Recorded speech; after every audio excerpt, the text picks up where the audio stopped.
Ryan Garcia, winner just days ago against Devin Haney, seems to have gone from genius to cheat in a week. It was reported overnight that Garcia tested positive for the performance-enhancing substance Osterine the day before and the day of his win over Devin Haney last month. It came via a voluntary anti-doping association letter sent to all parties on Wednesday and obtained by ESPN. We're about to be joined by talkSPORT's Fight Night pundit Adam Catterall, who I know has strong views on this.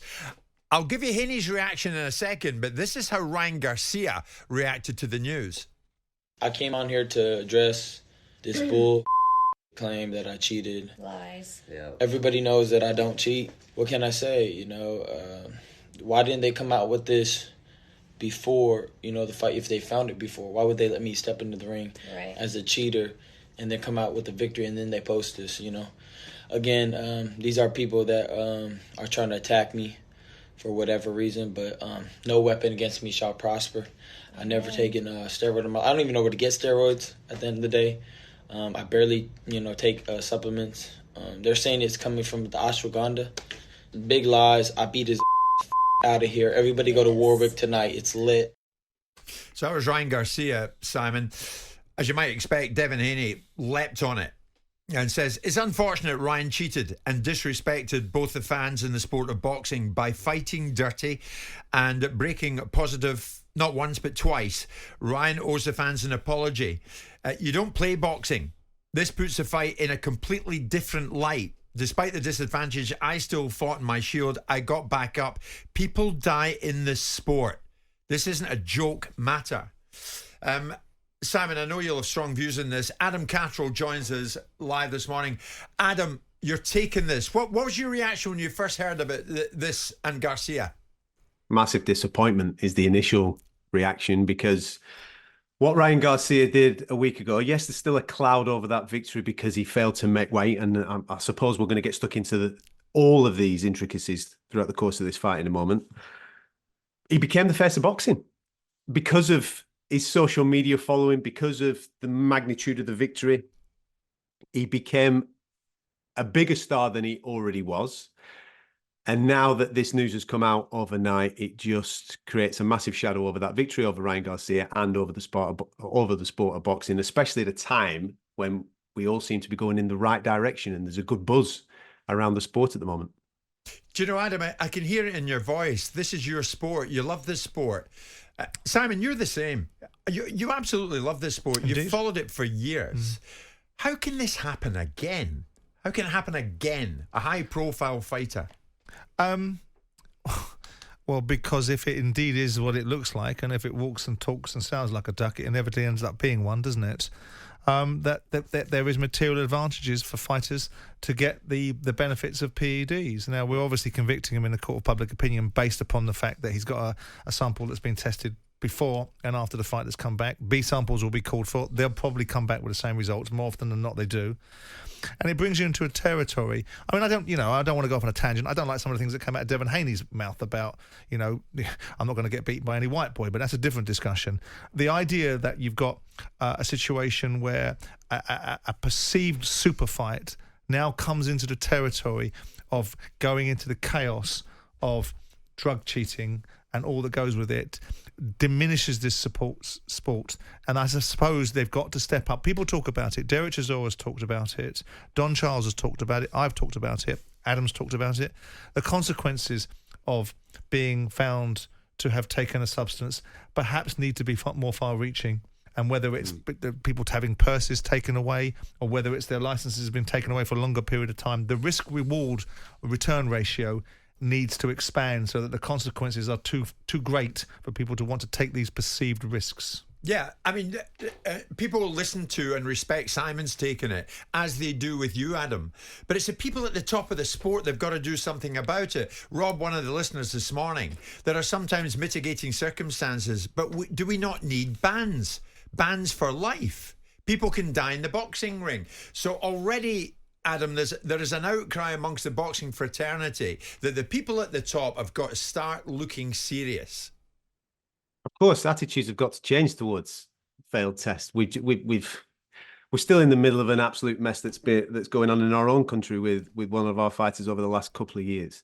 Just on this particular case, and I know that people will be listening to this, and you see the headline, and I want to give some facts in and around it, and you've kind of touched upon a few of those there, Jim, a moment or two ago. So Ryan Garcia has given samples on April the 19th and April the 20th, urine samples to voluntary anti-doping, and both of those tests have returned Austrian, as you've just pointed out. Both of those tests are still currently being run for another PED called norendosterone. What is Austrian? Is probably a question that some of your listeners are thinking about. Austrian is the drug that Amir Khan received the ban for from UK anti-doping in the aftermath of his fight with Kell Brook. Austrian, what it does in the system, it attaches itself to proteins in the body, which enables you to be able to grow muscle. That's obvious. It's also a fat burner, and it also has cardiovascular benefits. It's been on the WADA ban list since 2008. Now, you've heard from Ryan Garcia and his reaction. You've heard from Devin Haney and their social media reaction. What happens next is that Garcia has about 10 days to ask for his B sample to be tested. Simon's right in what he's just flagged up there. B samples and A samples are from the same sample. It's the same urine. It's just split into two different pots in order to avoid contamination in laboratories. Very rarely. In fact, I can't even remember a time covering this sport where a B sample has come up with a different result to the A sample. It does happen, but that will be the next situation. One thing to just flag here, Austrian is...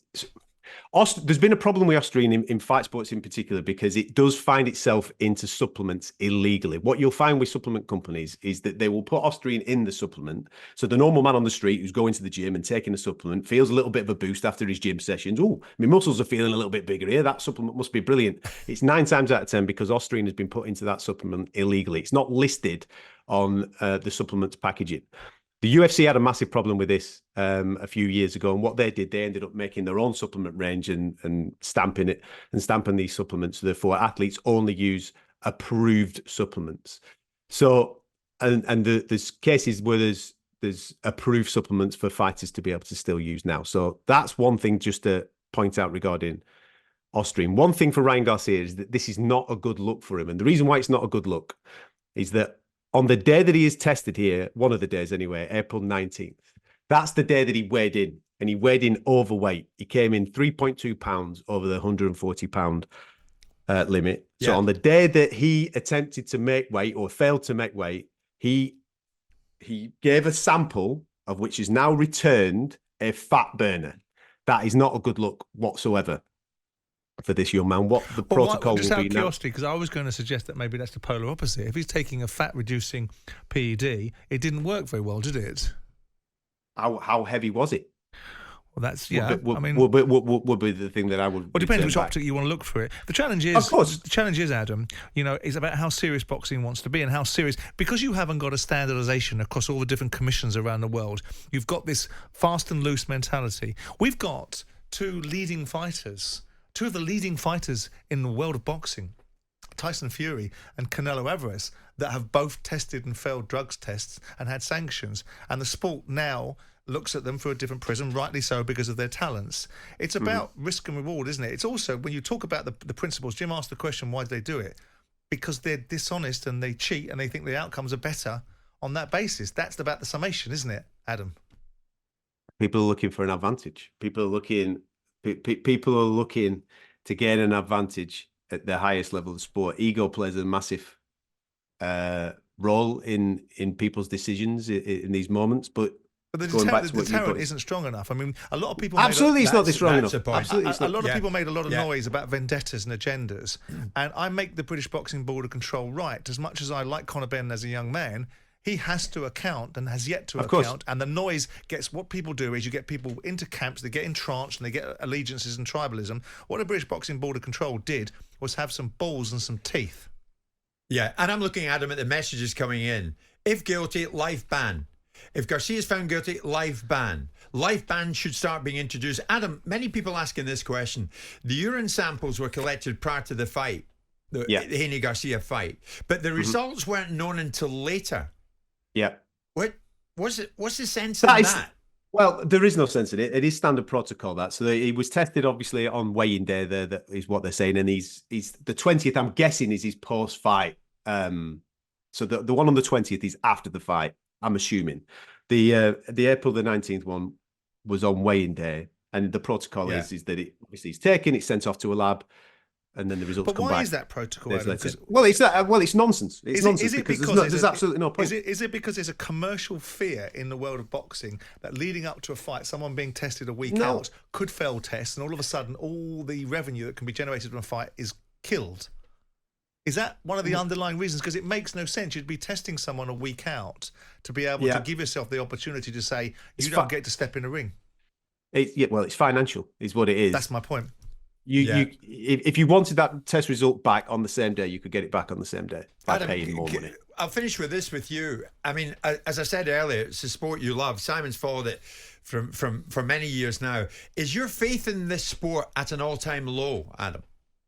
The top end, yeah. When it comes to the way attitudes towards performance-enhancing drugs in sport has to change, and I'm going right across the board here. I mean, I've spent a lot of time speaking about this over the last couple of years, and even fan attitude towards performance-enhancing drugs. There's a reason why drugs are on banned lists. They make a difference.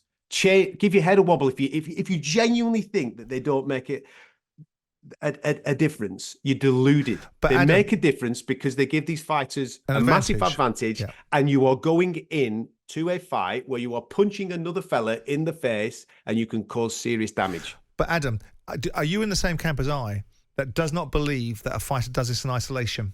He does it with the support or intelligence. You can't do it on your own. Of nutritionists and trainers. So you've got to get them too. If you're going to take a fighter down, you're going to have to take down those that train him as well. Absolutely. People don't do this on their own. They're not sneaking around. This is if people are going out there and purposely cheating, they're not doing it on their own. They're doing it with. There's a group. So you have to take the trainers down with them as well. Anyone that trains a fighter that fails a drugs test, as a result of that, gets a ban himself as well. Yeah. Anybody connected to it, yes. Adam, as always, thank you so much. Adam Catterall, talkSPORT's Fight Night pundit, of course. That and a whole lot more.